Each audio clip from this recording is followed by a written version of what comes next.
Welcome back, everyone. It is being called the triple-demic. We're talking COVID, the flu, RSV, ravaging much of the country right now, straining our hospitals. So what's the outlook as we head into the busy Christmas season? Joining me now, Dr. Dale Bratzler, Chief COVID Officer at OU Health. Dr. Bratzler, thank you for joining us. Yeah, my pleasure. A lot to talk about here. Just how bad is it? As you look at the numbers, as you look at what's going on, just how bad is this so-called triple-demic around the country? Yeah, so let's start with the three different viruses that are circulating right now. COVID-19, still here. Cases have gone up 50% in the United States over the past 2 weeks. They've gone up in Oklahoma. Hospitalizations for COVID-19 have gone up about 25% in the past 2 weeks. So it's not over. We're seeing it particularly in the elderly. The elderly are at great risk of complications of COVID, and those are the people who are being admitted to the hospital right now. And then there's influenza. The CDC reported about last week that we had more cases of influenza patients in the hospital than we've had in the past 10 years. Wow. The number of cases of influenza have gone up dramatically. Oklahoma has already reported 1,000 people hospitalized with influenza. So those cases are way up. And then, of course, RSV. Everybody heard about RSV. It filled up our children's hospitals. It seems that it peaked in the United States in mid-November, and the cases are starting to fall off. But remember that both kids and adults can be infected with RSV, and RSV can be severe for elderly people. Okay, so good to hear that with RSV in terms of those numbers going down, but COVID and flu still obviously a concern here. What kind of strain is this putting on our hospitals in Oklahoma? What are we seeing there? Yeah, so particularly with influenza right now, we've really seen hospitalizations go up, and some hospitals are reporting that they're starting to run out of beds, particularly in intensive care units. Remember that influenza in the elderly in particular can result in pneumonia that results in people needing to be on the ventilator, just like we saw with COVID-19. So it is stretching ICU resources in our hospitals, and people really need to get the flu shot to try to prevent that. I asked you this during the commercial break, and it was something that I was wondering. If you get the flu, can you catch COVID right after that, or vice versa? If you get COVID, can you catch the flu right after that? Yeah, so there's some evidence that when you have a viral infection, that it does kind of stimulate your immune system, and maybe you have some enhanced protection. But I wouldn't count on that alone, and yes, you could potentially get infected with the other virus. Okay, so you can't let your guard down. Don't let your guard down. Yeah, no doubt.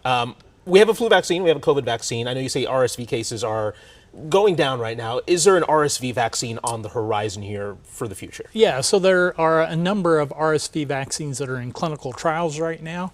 It's my understanding that the phase 3, the last phase of clinical trials, has been completed for some of the RSV vaccines. So I think we're going to have an RSV vaccine within the next 6 to 9 months. Okay, good to hear.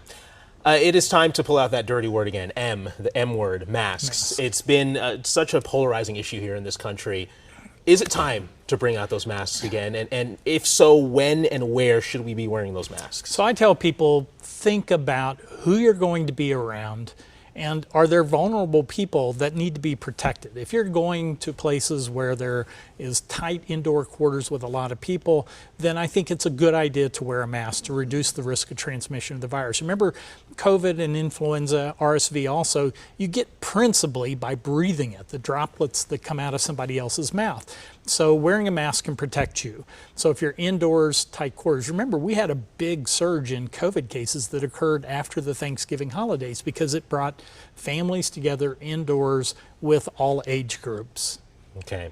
Suggestions for navigating this holiday season in terms of holiday gatherings. A lot of people having parties, Christmas parties, family gatherings. What should people be doing to keep themselves safe? Well, by far, the most important thing is make sure you're vaccinated.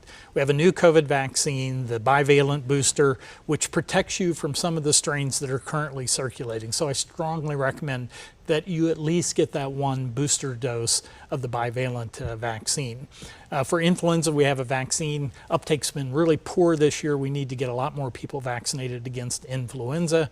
It's quite effective. There's a high-dose vaccine for those people who are 65 years of age and older, and it gives you more protection. What's the worst case scenario as we move forward? A lot of people thinking back to 2020 and just how bad things were, and even 2021.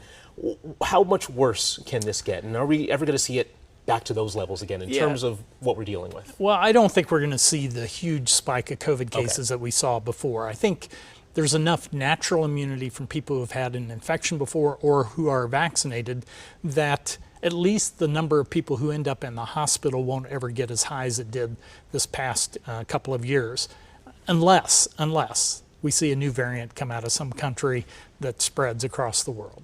Oh gosh, let's hope that doesn't happen. Any other final pieces of advice for people that are concerned? Anything to say to parents this morning that may be concerned? Final pieces of advice. Yeah, so again, getting vaccinated by far the most important thing you can do to protect yourself. That's the most important. Hand hygiene and thinking about who you're around. If you're in tight crowds, indoors, around a lot of people, think about wearing a mask, particularly if you have elderly, immunosuppressed people with chronic illness around you. Protect them. Wear a mask. All right, do not let your guard down. Major message here this morning. Dr. Bratzler, thank you, my as pleasure. always, for your advice. We appreciate it.